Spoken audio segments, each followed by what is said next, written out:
Saturdays at 1 p.m. Make sure you're watching WoodwardSports.com for our new show, Chompin. He shoots! He scores! With four-time Stanley Cup champion Darren McCarty and Michael Gentry, Chompin is taking the Detroit hockey community and giving them a voice. Pros to Joes. You'll get the best Detroit hockey coverage around. Chompin' Saturdays 1 p.m. on WoodwardSports.com. Happy Saturday out there, guys. Four-time Stanley Cup champion Darren McCarty here with my partner in crime, Michael Gentry Jr. here on Chompin' Puck. We're joined as always by Spenmo Rax, and we will have a special guest, the GM of the Motor City Rockers. Yes, out there in Fraser at Big Boy Land, Mr. Nick Field will be joining us. But Mikey, as we, and it happens because we don't play, the old media behind the curtain. We are actually downtown right now. We could be two places in one, like the multiverse, because the puck should be dropping just as we kick this off for the Colorado Avalanche down at LCA against the Detroit Red Wings. And I expect, as I'm going to premise a lot of the Woodward Sports meetup. So next week, I wanted to premise that we're going to get video, we're going to get questions and answers, and most of the show will be made up of the people down there next week. So I just wanted to preface with that. Obviously, Colorado coming in at this time of the year. I also wanted to say next week, yes, the 26-year anniversary weekend of March 26, 97. We will have some great giveaways. We got giveaways and all that. But let's talk a little Red Wings hockey here, shall we, Michael? And as it looks right now, doesn't look good for the good guys as far as making the playoffs. I think everybody's calmed down after the trade deadline and has realized that this has always been about building towards next year. Now, when I say that, I am steadfast. If you've watched Big D Energy, if you've been a part of it, Spenny knows from producing that show is I had a Lions clock for 2 years. Well, I can tell you right now, my clock for the Red Wings is playoffs next year. So different things like that. What you're seeing at the end of the season right now is some guys are injured. A couple of injury updates. Ben Sherratt will miss today's game, Saturday's game, with an upper body injury. The wear and tear of the season.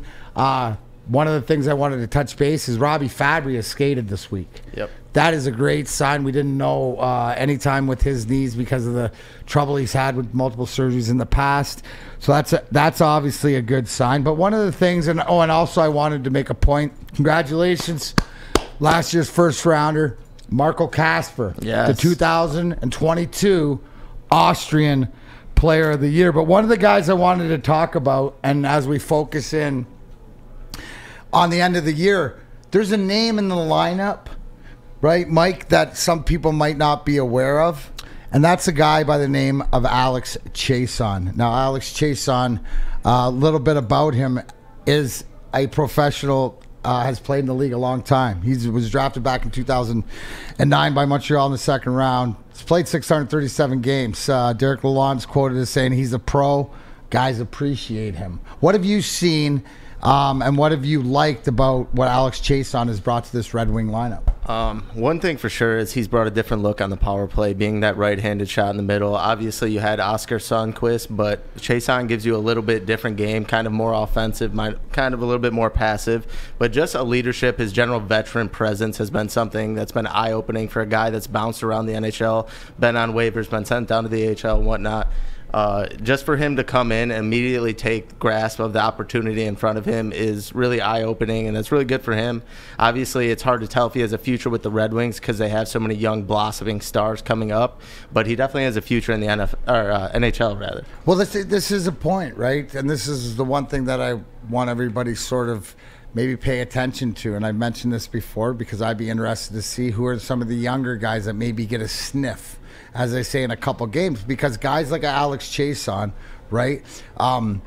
It's the perseverance. And the reason I wanted to talk about him, because this is a guy that was out of hockey at the beginning of the year. Yep. He had a professional tryout with Arizona Coyotes, who's arguably one of the worst teams in the league, and couldn't make that lineup. But now a lot of it is because of youth and because of his age.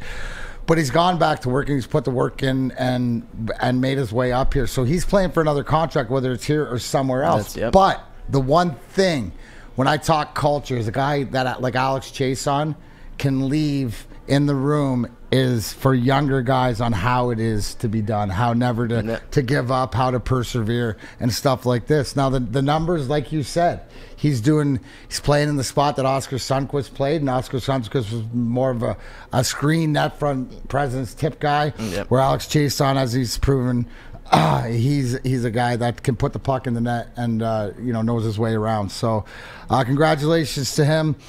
Something that I've really liked about the game, liked about watching, and I guess with the disappointment, but you got guys that still have to prove themselves, right? And this game that is being played right now is a game that hopefully in the future can provide, maybe a rival. And we'll see that these Colorado and the Red Wings will see Joe Sakic and Steve Yzerman fighting for Stanley Cups again. But one of the things I wanted to bring up to you, right? To everybody out there, and people reached out and came across my grill, and I believe it was on Wednesday this week. Seemed like Jordan Binnington, the goalie of St. Louis, who happens to get a little bit frosty sometimes, and it can happen when you get 5 goals put behind you. But I would say Jordan Binnington is also known as being a mouthy. He's a guy that's going to stick you in the crease and stuff like this. Well, Mike Harbin from Minnesota scored, and Binnington came out and gave him a shot, and there was a melee, and Marc-Andre Fleury, the veteran, came down from the other net. He went out there. And and nothing became of it because the linesman got in the way, and my whole thing is, well, what do you expect? It's Gary Bettman hockey. But I would have loved to seen Marc-Andre Fleury get his hands on Jordan Binnington. I think he might have fed him some lunch. In that aspect. So, it's one of those times that sometimes these goalies need to be put in their place. There's been some great goalie fights in the past. If you look up Ron Hextall, that's what it reminded me of. It reminded me of Jordan Binnington was going to be Ron Hextall. Marc-Andre Fleury was going to be Felix Potvin, and that didn't go very well for Ron Hextall. Did you think the hit or him going after him was justified, rather? No, it was justified because it was the 5th goal, and it's frustration. Justified frustration. Well, they were saying that he did it because he tripped over his pad after the play. I was like, it was a bang play. The go look at his track record. Yeah, you know what I'm saying? I was like, he was always going to give him a shot, but it just goes to show. Yeah, I know. I agree. I would have loved to seen Fleury get after him for sure. You see what the Quebec Major Junior Hockey League tried to do? That's my bad. Did you see what? Yeah, D-Mac, I actually had to get your thoughts on this because you of all people should have an opinion on this one. Did it come across? Did people were wondering about this? So will you explain? Because you brought this to me and I said, tell me on air. Because it sounds so ridiculous. So, yes. So the QMJHL, Quebec Major Junior Hockey League, which is the Quebec of the OHL, the Ontario Hockey League, the Western Hockey League, and the Quebec Major Junior Hockey League make up the Canadian Hockey League. Yep. So they are planning on banning fighting. What? Banning fighting. What? Banning fighting. What? It's Stone Cold Day on Thursday this past week, so I would say, what? Hell no. Yeah. What the, dude? I just want to ask, do you think this could ever happen in the NHL? And obviously it's never going to happen, but what would happen if this was even brought up? What would the players' reaction be if this was even brought up at the NHL level? Well, it almost is, I think. Here's the one thing, right? You know what? You know why? And this is the old man sitting on the, get off my lawn. The fact that it's the accountability. Right? It's the accountable. You know what guys are accountable to? And if you take fighting out of the game, you know what you're accountable to? You're accountable to your agent, your accountant, or your wife. Because it's just coming out in your paycheck. You're not accountable to your nose getting rearranged or a couple teeth knocked out or you getting your jaw broken. That's the whole thing, the deterrent. Sticks come up, checks from behind, all this different things. Does it surprise me? No, because I've seen the evolution of the game. Do I think that it could ever happen in the NHL? No, but I didn't think the NHL would get to this point. Yeah. So all I say is here, right now, okay, Darren McCarty, and you can cut this and put this on. The Quebec Major Junior League, if they ban fighting and that means the ball's rolling, if it enters the NHL, okay, I will not complain as long as you make every ice surface Olympic. Let's go big ice surface all around. That way you don't have to worry about it. You got a little bit more space, and guys can use the physicality of body checking to be the fighting. That's it. That's all. That's all. Other than that, it's the deterrent, man. It's the deterrent. When guys don't fear, there's no fear for your life. You know what it was like when you had guys like Joey Kosher and Tony Twist and Dave Brown and just guys that just wanted to, you know, rip your head off. That's all they wanted to do. Skate by the bench every time. They're going to tell you how they're going to kill you. That weighs on you, especially when you're a little younger, whether you care or not, and you got to do your job. And no matter what a team guy is, there's that psychology, right? You go by the, you know, like then it evolved into the guys would chirp you on the bench, and you go, what are you talking about? You already had your shift. You're not getting out there, right? Like you chirp the guys, so that's why guys have to be able to play now. They have to be able to skate. Why is a Ryan Reeves so effective? Well, he's got to try to be a way to be effective. No one's going to fight him, so he's got to push the envelope to be effective, right? Because then when I go by and I know you're not coming on the ice, what scared am I now? Now the fact that I know that you're not going to fight, what liberties am I not afraid to take? Takes too big of an aspect out of the game, and you would see some teams, some players specifically, suffer with that aspect out. So, yeah. But we're going to go to break now. We have Nick Field joining us after the break. But for now, a word from Lady Jane's. When it comes to making your haircut truly an experience, there's no better place than Lady Jane's Haircuts for Men. Come to any one of our 26 Metro Detroit locations for an award-winning haircut experience and qualify for a chance to win a down payment for your dream home up to $200,000. Our precision haircut and talented stylists will have you looking good, feeling good, and give you a chance to change your life forever. Lady Jane's Haircuts for Men, open 7 days a week. Walk in anytime. It's wicked awesome. Introducing the Planet Fitness Guide to getting that post-workout glow. Step 1, what's your why? More epic energy, better sleep, blow off steam? Step 2, join Planet Fitness for just $10 a month and get moving in our clean and spacious clubs. Step 3, bask in that post-workout glow. Join Planet Fitness today for just $10 a month. Join today at any of the 50-plus Detroit area locations.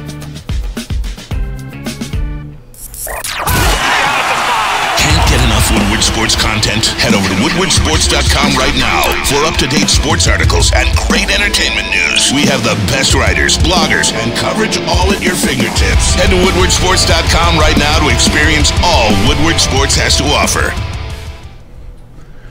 Welcome back, Chompin' Puck here, episode 5. Darren McCarty, Michael Gentry here, and right now it is with great pleasure to introduce the general manager of the Motor City Rockers. Yes, of the Federal Prospects Hockey League that plays right out of Big Boy Arena in Fraser, Michigan. Mr. Nick Field. Nick, thanks for joining us, bud.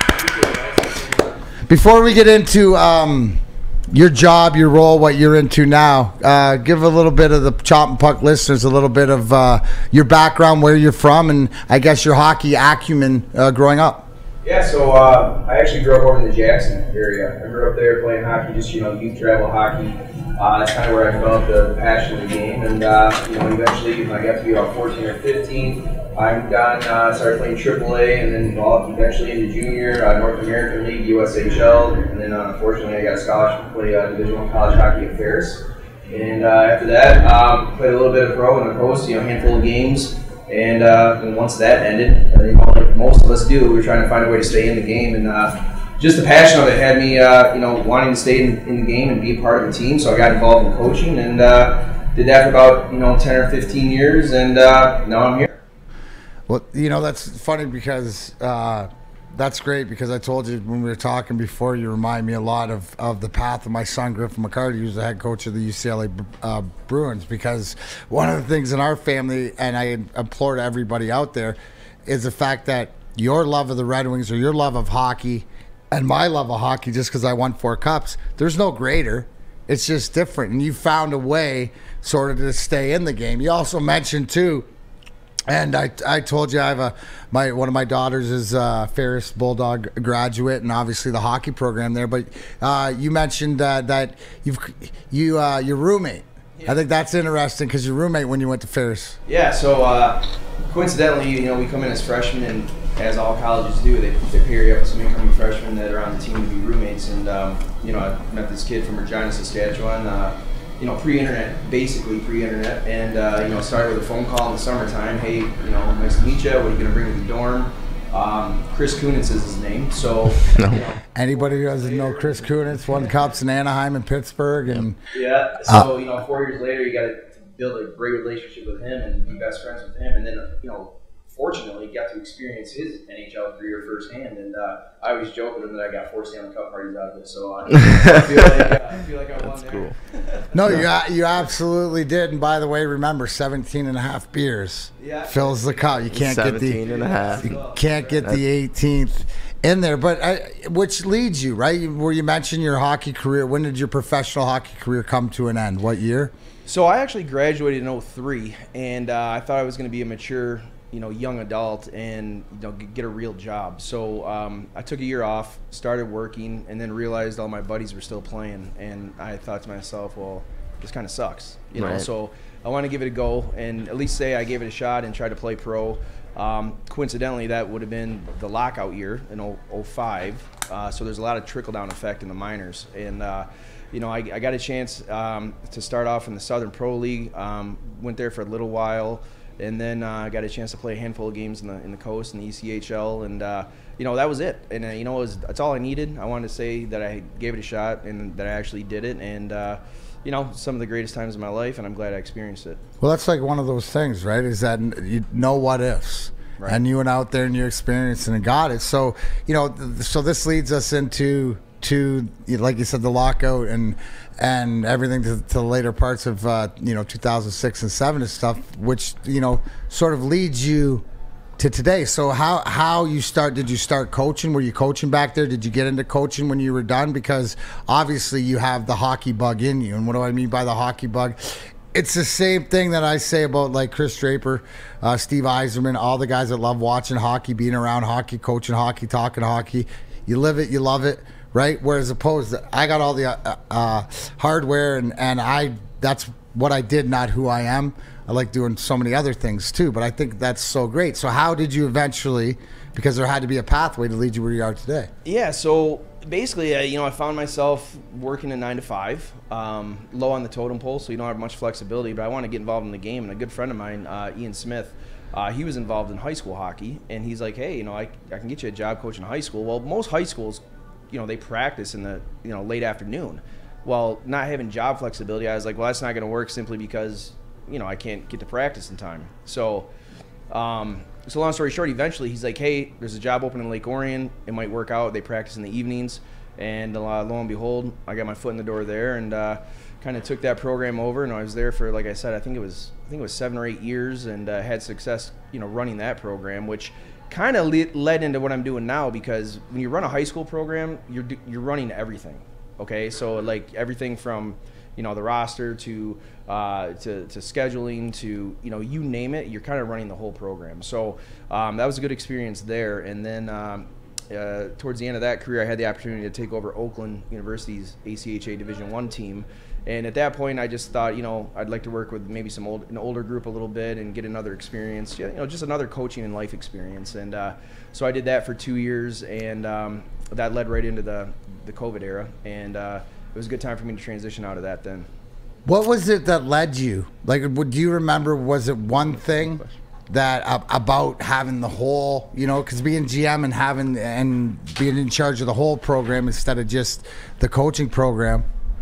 So I think to me it's more about running a good program and a good organization. You know what I'm saying? So when I started coaching, it was mainly about coaching and wanting to, you know, make the kids successful that were on the team and the team have success and that whole thing. But then, you know, it became, well, how do you do that, right? It's not just about X's and O's. It's like if you're trying to build a culture, if you're trying to build a culture, you gotta build a good program. You know. Absolutely, that's what you were gonna say, Kirk Gibson, ladies and gentlemen. You never know how many times World Series champions will just roam into Lady Jane's.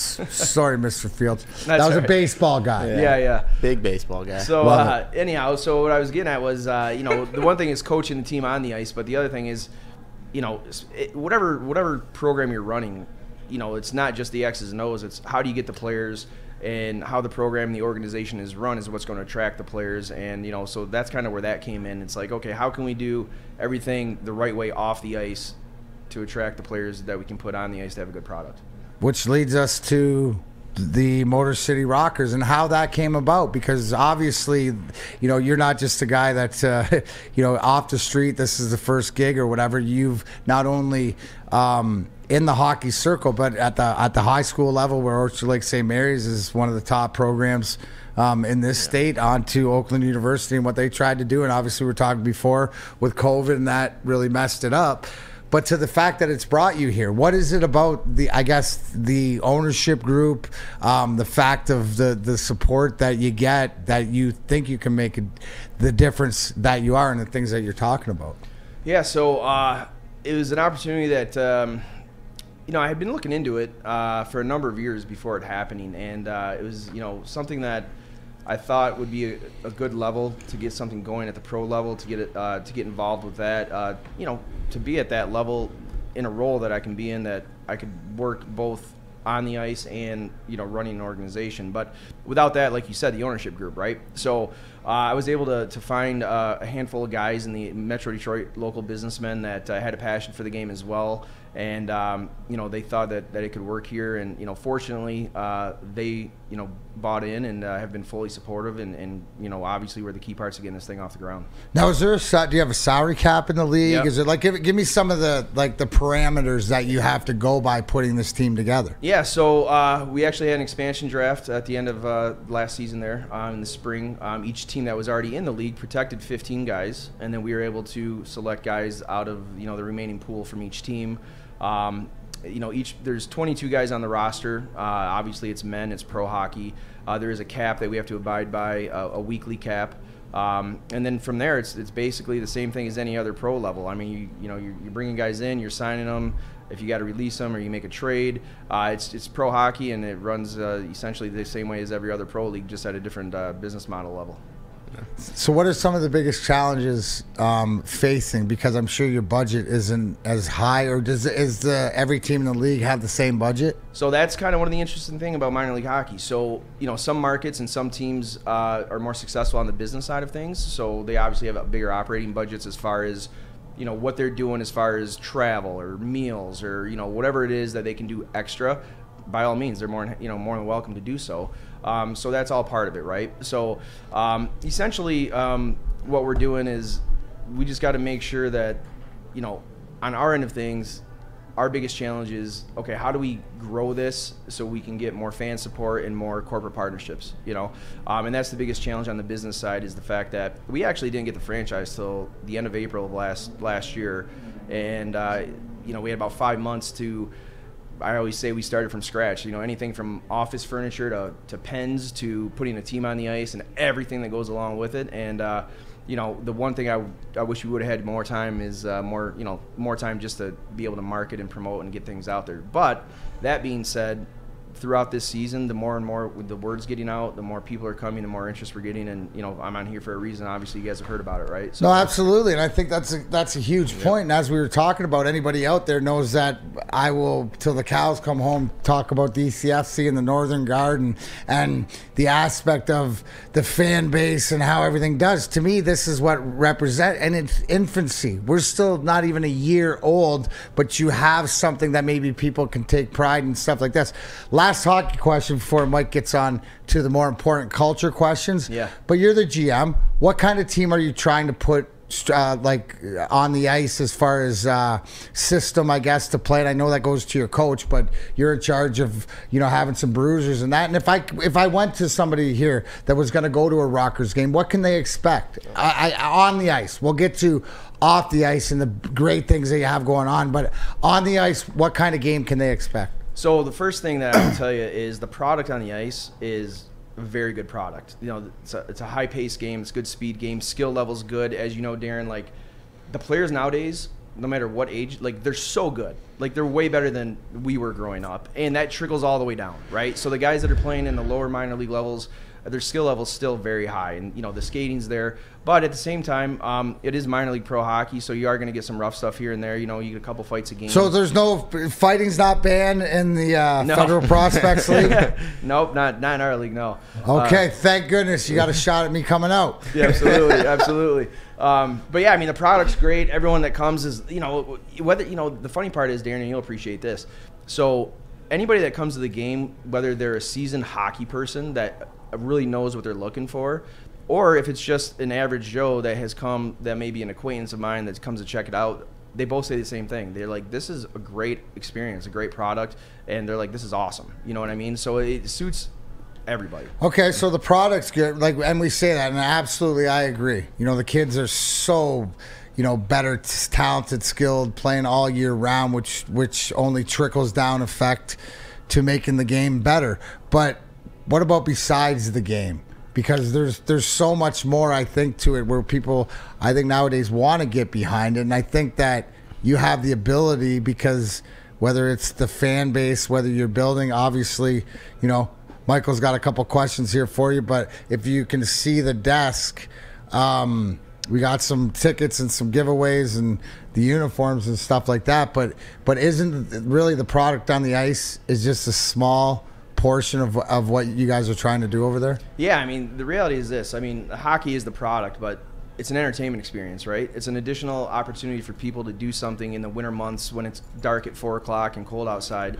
But more importantly, it's something they can get behind, right? Like we've already started to gain a solid, core fan base of regulars that are coming on a regular basis throughout the season. But within the arena, I mean, depending on who you are, I mean, there's a full bar and restaurant service area in the arena. So if you're looking to have some cocktails or some drinks, like that's there. It's a full minor league pro experience.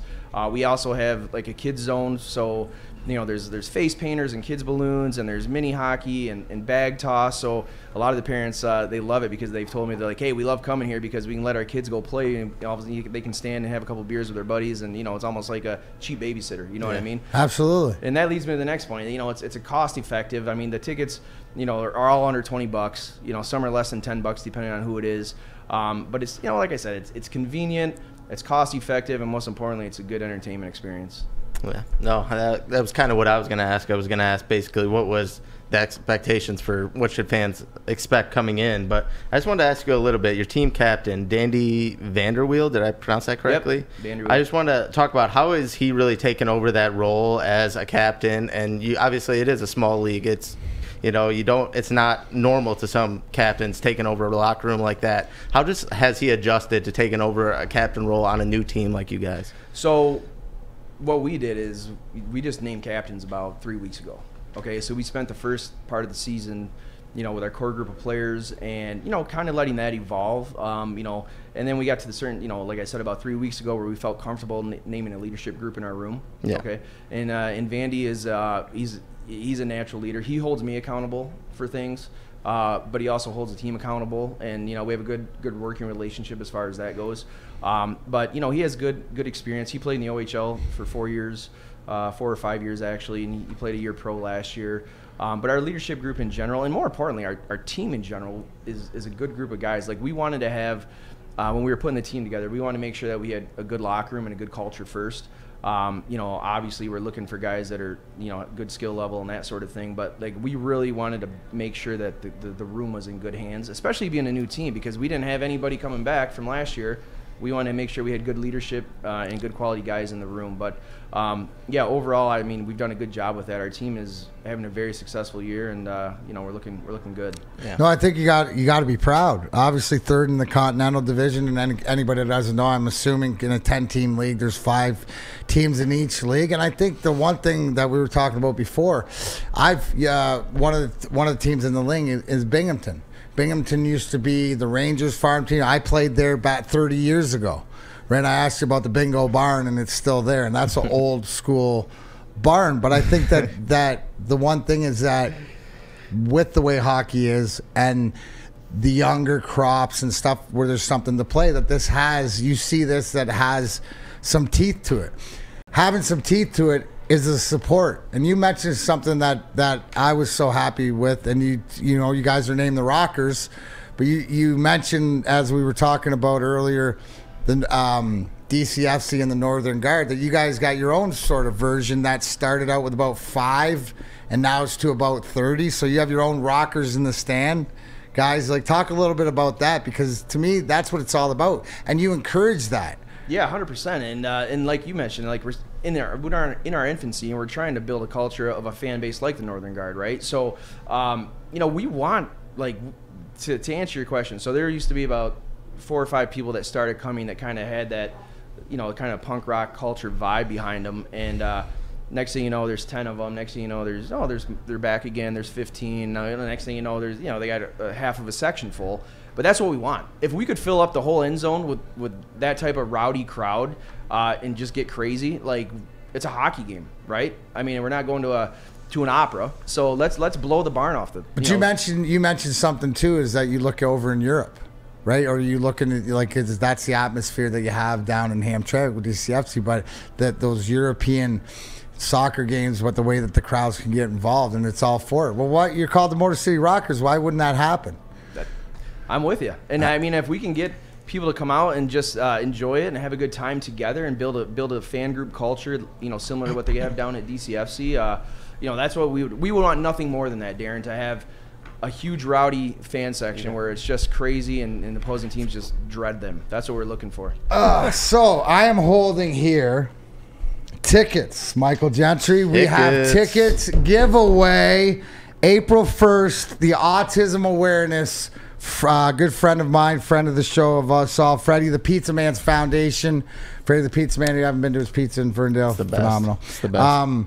So we have tickets to give away. Michael will let you know. I'll be doing it all on Twitter. More giveaways on Twitter and stuff like this. This sounds like it's going to be a blast. But how late does the season, like, if people can't get to the April 1st game, how late does the season run? I guess, when do playoffs start? Because, you know what, playoff team in this town, right? We got to support them any way we can. So when does playoffs start in the Federal Prospects League? So our regular season runs through April 15th, and then playoffs will start the weekend after that. We actually have we're on the road this weekend. When this is airing, we'll be on the road in Winston-Salem, North Carolina. And then next weekend, the 24th and 25th, I believe, we're home against Binghamton. Oh, nice. And then we're the April 1st home game against Port Huron. That's always a good, kind of got a natural rivalry going already with them. Good. And then our last home weekend for the regular season is the 14th and 15th, and then playoffs. So, yeah, let's roll. Yeah, and on the 14th, you guys have a special event, the Pucks and Paws, so you're actually allowed to bring your 4-legged best friend to the game, so be sure to check that out. That's going to be really cool. I might have to bring my dog along. But I wanted to ask you one more question. Since you've kind of been through the same steps and same process as these players, you've kind of been in their shoes a little bit. How has that helped you connect with the players and kind of, settle them into this situation? So I think part of the reason that we were able to put a good team on the ice to begin with is in the summer when you're talking to prospective players, I can relate with them, right? And the biggest thing for me is honesty. And I told them, I'll be honest with you, whether it's good or bad, right? And, we can kind of relate because they do trust me a little bit in the sense that they trust my background. Because, some minor league teams, they have guys running the organizations that are just business guys, right? So I do have that background that they can relate to.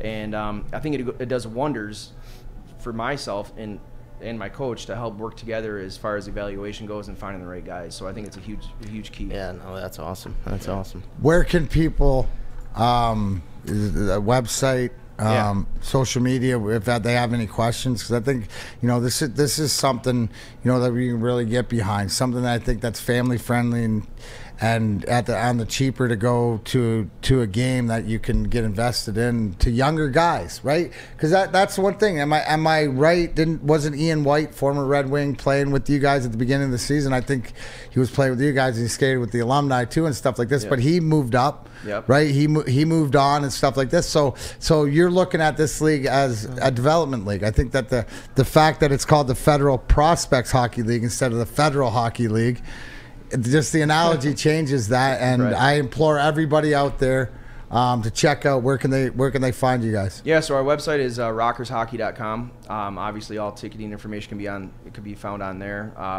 and our Twitter feed is Rockers Hockey, and of course we have our Facebook page as well and our Instagram. So we're visibly available all over the web. So absolutely. All right, awesome. Make sure you guys check it out and get out there to support them for the last push into the playoffs, and then get out there for the playoffs. Remember, April 1st, get with Mikey, get with the Twitter for the giveaways. Some of these hats, some tickets. Or get out there for autism awareness, and they got a lot of great things going on. Nick, thank you very much, you, sir. Nick, we appreciate it. Hopefully give it up. Nick Field, GM, Thanks, Motor guys. City Rockers. Yeah. All right, when we come back, ask D-Mac, the memorabilia, wings, tattoos, whatever else. But here, I got a little something. Is it from the heavies, baby? From the heavies. Message from Tune in 5 to 7. It's our boys. A ton of fun, a ton of sports, and a ton of man meat. Welcome to the Woodward Heavyweights, live daily 5 to 7 p.m. on Woodward Sports. Introducing the Planet Fitness Guide to getting that post-workout glow. Step 1. What's your why? More epic energy? Better sleep? Blow off steam? Step 2. Join Planet Fitness for just $10 a month and get moving in our clean and spacious clubs. Step 3. Bask in that post-workout glow. Join Planet Fitness today for just $10 a month. Join today at any of the 50-plus Detroit area locations. My name is Lee. I've lost 35 pounds on the Custom Health Center program. So the 3 biggest benefits that I've gotten from this program has been I'm not snoring anymore, I have a lot of energy, it's great, and oh, by the way, look at this. No, I'm just kidding. No, I'm just kidding. Call us at 844-789-THIN or visit CustomHealthCenters.com for a free consultation and get started for as little as $5 a day. And we are back with the Ask D-Mac segment, the memorabilia, wings, tattoos, whatever you want to call it. We got a whole lot in here. But actually, we're going to start off with the Ask D-Mac questions. And we do still have Nick along. So, Nick, if you have any questions that you want to ask D-Mac, feel free to shoot away. But as for now, we are going to start with Kyle Clixby. He gives us a lot of questions every week. But he said, D-Mac, I'm sure you know Adidas will no longer be making the jerseys for the NHL soon. Who are some companies you'd like to see take over and why? Thanks for the clicks, Clixby. We appreciate you, kid. Great question. And you know what? I'm going to say this because I just came across this jersey the other day, and I forgot how sweet it was. But the Nike jersey, the old school Nike jersey was really sweet. And the one thing is you know, most of them are manufactured the same. They might fit a little bit differently. For me, it was different because I had altered my sleeves and all of them. They were sort of personalized, so it really didn't matter which one I was gonna. We called it the Chica effect. Sergei Chekmarov, our Russian, would do it all up and make all the gadgets so that the elbow pads would come off and all that stuff. But I saw the Nike jersey. I signed it the other day, and I was like, man, I forgot how sweet they were. So right out the top of my head, revisionist history, I'm going to go Nike. And that's for my boy Neil Rule, my cohort on Big D Energy, because he's a Sergei Fedorov simp. Simp for sure. I didn't even bring up the white skates. This is another one. This is from Booner in the Back. And Booner in the Back! This is for you, D-Mac. What was your favorite memory while celebrating after winning a cup? Oh, man. There's probably so many. He wants you to pick the best one. So. Oh, you think I'm playing here? I've had that thing so many times. No, I knew what the answer, you know, everything family-wise and giving it back. I think the biggest pop, right, of accomplishment was taking it back, because the old Leamington Arena that I grew up a mile from, which was at the horse track, which is no longer there. It's been torn down. But it was an old school barn. Actually, Fraser Ice Rink has that same feel because it's surrounded stands, right? But I was able to take it back there, skate on the ice that I grew up in with the cup, around the ice to a full packed stands of friends, family, people that, you know, had supported me all the way. Like that was that sort of accomplishment, and more or less too, because I tell you, like, up your ass to all of you that didn't think so. Like, that's half the pump. Like, don't get it twisted. It was a small flex. My personal favorite was at the end of the parties and everything, when it's all silent and you got the Stanley Cup in your shower by yourself for like 2 hours, and you're going through it, and you're the real Stanley Cup they give you, so it's warped and waddled, and it's got all the imperfections and the X'd out from the Pocklington family, and you look through and you see the misspelling of names, and then you see your name on there a bunch of times and stuff like that. That's a bunch of times. That's like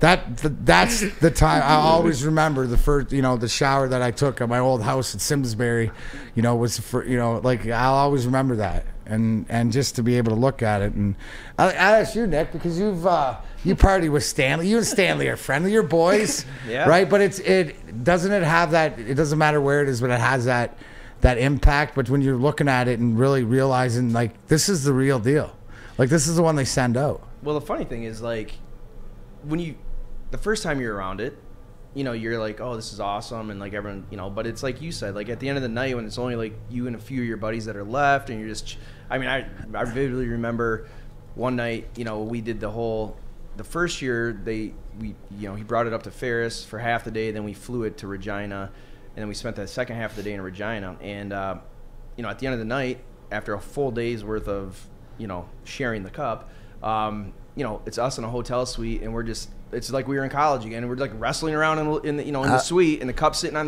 the kitchen table, and it's just like little things, like, oh, the cup's sitting over there, like an old school wrestling match, you know what I mean? So and will you verify the cup cop is real? What's that? The cup cop, the guy that they send with the cup cop is real, is he not? 100%. I mean. And he needs to be real, right? Yeah. Because of the rolling around. But don't worry, somebody is absolutely watching it. What do you got? What else you got, Mikey? All right. This is our last one. This is for me and Spencer, and then we're going to get to Nick if he has a question for you, D-Mac. But this is for us. I'm going to start. He said, what has surprised you most about working with Darren in regards to just getting to work with him for so long? I would just say basically all that he does for the people. Like, he preaches this all the time, and he's really like this. Everywhere we go together, he is out. He's for the people 100%. He's one of the nicest guys I've ever met. I can't even explain how much he's done for me and how much I appreciate him. I truly love the guy, but just truly an all-around amazing person. I can't really pinpoint one thing because he continues to surprise me every single day. When I say I'm a battery and the people are my power, is there no truer statement that I live? I literally, that statement runs through my head every time we go somewhere. And that's and you know what, brother, appreciate it. And as I say, thank you for the flowers. I will take them, but you know what? I don't give anything that isn't earned. Yeah. Right? You know what I'm saying? So when it comes to you guys, and one of the reasons Ryan, Ryan, I was thinking of Ryan Field. Nick had asked me, about why doing this or whatever, and the reason to do this is because of you two guys. The reason that I'd be doing it because it's helped me to get the connection of what you want along the way of also you being down there. Trying to give you as much information and insight to how to deal around, because you got people, do you not understand? I sent this guy in. I mean, this guy has the most eyeballs in front, and maybe Nick, you understand this because with Steve Yzerman. I mean, that's like as the scrutiny, and it never changes to whatever else. So as him down there represents me, and it's the same thing as how he, as the GM, will look in different questions and see how things are going. It's very cyclical when they say like hockey, like nepotism or whatever like that. But it's the nepotism is the brotherhood. Right? The frat brotherhood. Now, you went to college and you lived in a frat, fraternity brothers, but isn't that what the locker room is? For the most part? Yeah, that's all it is. And like you said, it's the culture and the relationships. Like, as you progress throughout your career, all the guys that are still in management roles now, they've probably known each other for years, right? Boom. And it's the same thing with the media, and the same thing with all the players. I mean, you just get that bond, and that's what I said. What really drew me back into wanting to stay in the game and the coaching is to be part of a team, because that's the one thing that you miss when you're out of the game. Yeah. And Spencer, do you want to answer that question? What has surprised you the most about working with Darren? Yeah, it's just, obviously what you said about the people, but it's also just how down to earth and genuine of a person he is. It's weird. I have my friends walk up to me and they're like, "Man, bro, you work with fucking Darren McCarty every day. I'm like, yeah, I know. It's D-Mac. Like, it's my guy, dude. Right? Exactly. The rub's gone off. I think, we're just remember, we all have the same issue. We're all human beings. And the team aspect, that's one of the things here is that we try to implement exactly what you're trying to implement with the Rockers here at Woodward Sports and get everybody on the same page. And it's as important to try to reach everybody out there. And I believe in this community, hockey's a big part of everybody's life. And I'd love to hear. I got one last question for Nick. He might have one for you, too. Favorite hockey player growing up? Obviously, I was a Wings fan, so but the one guy that I really liked, I don't know why. I mean, I guess we'll know why when I say it, but JR, Jamie Roenick was my guy. Hollywood. My guy. Yeah, just a little, he was kind of like the same type of player I was. He wasn't huge. He was, somewhat skilled, but he wasn't afraid to check and hit, play hard. And I don't know, I'm talking, whatever, 10, 11, 12 years old. 93, greatest player in Sega Genesis. Blackhawks Roenick was my guy growing up. Dude, listen, I tell the story all along. When we played in Adirondack when we were 20 and I lived upstairs and Ozzy and Mike Katzman lived downstairs, what we do is we drink at night and we play Sega Genesis. I would be Chicago and Roenick, Ozzy be Vancouver, and Cass would be Washington. And you had that move where you could always score and stuff like this. We used to fill up Gatorade bottles with sunflower seeds, then tape them, then write the champions on there. So it was, awesome, boys being honestly. Boys, but that does make a lot of styles, JR styles. And before we wrap up, we're gonna have one tattoo picture to show. But Nick, do you have any questions for D-Mac you'd like to ask? So I could ask a hockey question, but I'm gonna avoid that for now. So God bless you. My question is outside the box. Outside the box. Yeah.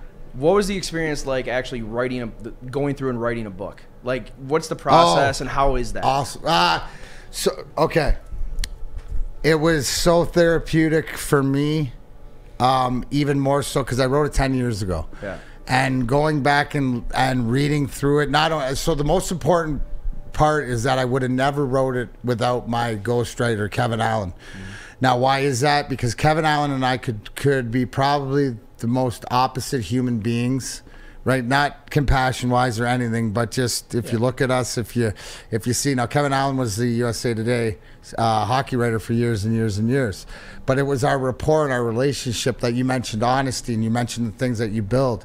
That's one of the things that I've always had with a lot of the media in this town is that respect and having the relationship. So with him to be able to do it, how was it done when I was down in Florida 2012 and 13, I would sit out on the beach with my headphones on and talk to Kevin for like 3 hours, 3 times a week. And he'd ask me questions and go through it. And then the whole process took a good year, right? And it's 10 years later. Like the one thing is it's slow. Yeah. Right? It's a slow process. But looking back, because I even remember when I did the prologue, which is the soft cover, in the back of it, I updated it, and it was still the summer, like 2015. I was still drinking, right? I've been sober since November 11th, 2015, coming up on 8 years, right? So it's awesome because anybody who's struggling with mental health, you got to get it out of here. To me, to tell my truth, right? My book's called My Last Fight, The True Story of a Hockey Rock Star. And I sign it, enjoy my truth. This is how I saw it. And it was just more or less to get it out and to get clarity to me, right? Like, at the end of the day, I live by what anybody else thinks about me is none of my business, right? Which is hard to do. But when I can grasp that, right, and look in the mirror and know who I am. So it's one of the greatest things I've ever done. In saying that, you gave me a great caveat because hopefully by the beginning of this hockey season, I mentioned Mess Bucket Comics where I have Donnybrook, the 150-page graphic novel of the book is coming out with all pictures done by Marvel guys and everything else of all the stories. Sweet. So I'd encourage anybody to get out there if they're thinking about it to do it. I've been approached to do another one or whatever like this, but it's the time aspect. So when it's meant to be, like I always say, when I get mobile and when I get the bus and stuff like this, I'm gonna have all the time to put things down. But it was one of the most rewarding experiences, and why I love it. And this is the caveat to Kevin, because when you read my book, you hear me talking. It's in my lingo. It's in my verbiage. It's everything. Like, I read the book and I can hear my voice. Yeah. So, yeah. So if you write a book, it's the greatest thing you ever do. Tell no matter Kevin what to it call is. me. I'm sure he'd be interested.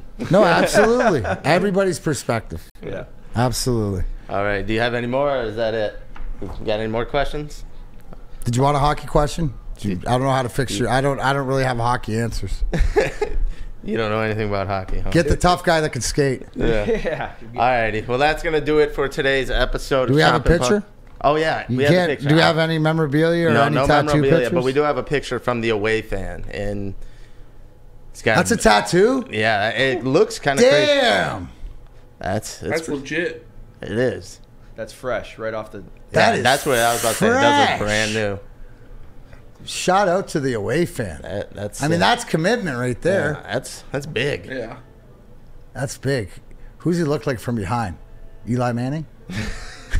He looks like Lucas in the back. Oh, he does. Imagine Lucas. I love that it actually so. is Lucas. He says he doesn't know hockey, but he's got a Red Wings tattoo. That Rockers logo would be a good shoulder tattoo or something. There you go. There you go. Maybe we'll have a tattoo Rockers night. Who knows? The Rockers gear is sweet. The Rockers hat zip gear you got on, the shirt you gave me, the hats we're giving away. We got some women's gear we're going to give away. And I'm assuming you guys sell this all at your game, so when we give away those tickets, if you win them, you got to check out. They got some stuff there. Yeah, and shout out to whoever created the logo and the color. Badass. The colors are popping. Badass. Something different that you don't always see. Yeah, I mean, we've had nothing. We sold tons of merch outside of our own market. There's a whole minor league hockey culture out there. Darren, you're probably aware of that. You know what I'm saying? So all these little cities throughout the country that have minor league sports teams, like those people are hardcore. Right. They follow this league and other leagues, and they buy stuff all the time. It's Listen, I collect minor league baseball hats. Yeah, I got a whole bunch of those because of the logos and stuff like that. This fits right along the lines of something that I'd want to wear. You got anything else, Michael? Nope, that is it. We are wrapping up. Check out Chompin Puck on Twitter, obviously YouTube, wherever you find it. Next week, the big anniversary, March 26th. We got some great giveaways. Get in on your Rockers giveaway. Make sure you get down to Big Boy Arena. Check it out, Fraser. Make sure you get your questions in, too. chompinpuck@gmail.com for next week. Any Wings tattoo, memorabilia, ask DMAC, ask Spencer, ask me, whatever it is, get it in. chompinpuck@gmail.com. Absolutely. All right. Another Saturday. Thank you to Nick Field for spending. Yes, thank you, For Mikey, Nick. I'm D-Mac. We'll see you next week. Chompin Puck, and we are out. Saturdays at 1 p.m. Make sure you're watching WoodwardSports.com for our new show, Chompin Puck. He shoots! He scores! With four-time Stanley Cup champion Darren McCarty and Michael Gentry, Chompin Puck is taking the Detroit hockey community and giving them a voice. Pros to Joes. You'll get the best Detroit hockey coverage around. Chompin Puck. Saturdays 1 p.m. on WoodwardSports.com.